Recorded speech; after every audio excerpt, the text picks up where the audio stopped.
And he will take his time as he just moves the ball over to the centre of his box and just plays it out short towards Callum Elder. Thinks about moving it back in field. Then takes a touch on his left foot, plays it up to Keane Lewis Potter. He played it into Gavin White on the left-hand side. But Peterborough again wrestle back possession into their hands, and a through ball to Butler into the Tigers' final third. First time cross searching for Schmodix, and he tries to get it across and into the net. Reece Brown on the follow-up. Peterborough United, 7 minutes in, have the perfect start here at London Road. Another inviting cross from Butler. Hull City couldn't clear, and Reece Brown follows up on the second helpings, and Peterborough take an early lead. Hull City not learning their lessons. The midfield was stretched as Peterborough just played the ball into areas where Hull City couldn't cover the ground in time. Louis Coyle was really caught out as Dan Butler played the ball into the 6-yard box. The clearance was not sufficient enough, stuck in the penalty area. And Reece Brown taps in from 8 or 9 yards. 20 minutes gone. Elder again with his right arm up and Honeyman over it, just looking to see where the runs are going to be made. Wilkes looks eager. Burke as well. Greaves, they stand on the 18-yard line, and Honeyman floats it in. Connection made into the net. Reece Burke jogs away. Hull City have that equaliser.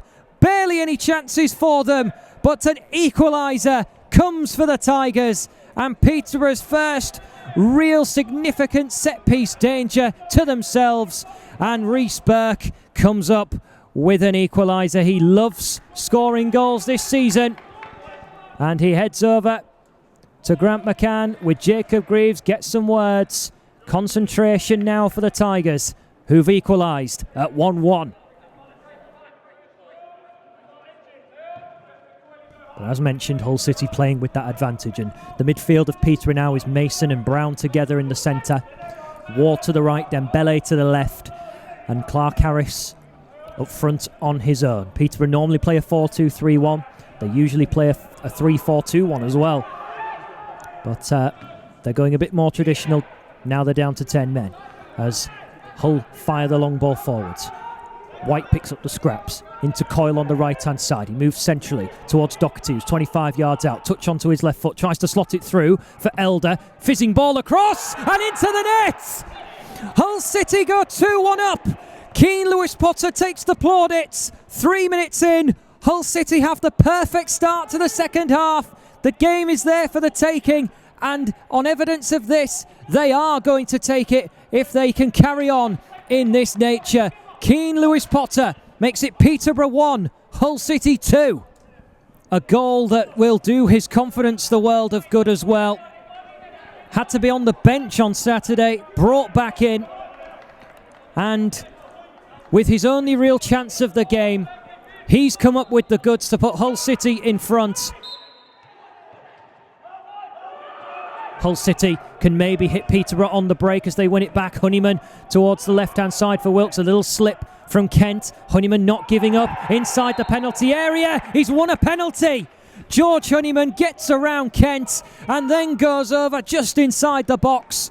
And enough contact for the referee to point to the spot. And Hull City now have the most precious of chances at the most difficult of places to really take the game to Peterborough. We're a minute shy of the hour mark, and another huge moment in the game. A game of excitement and a game of thrills. Will there be cheers now for everyone at home in black and amber as Wilkes will step up left-footed and sends it into the back of the net? Hull City lead by 3-1, and their evening gets better and better. Another one for Malik Wilkes. The goals just continue to flow for him.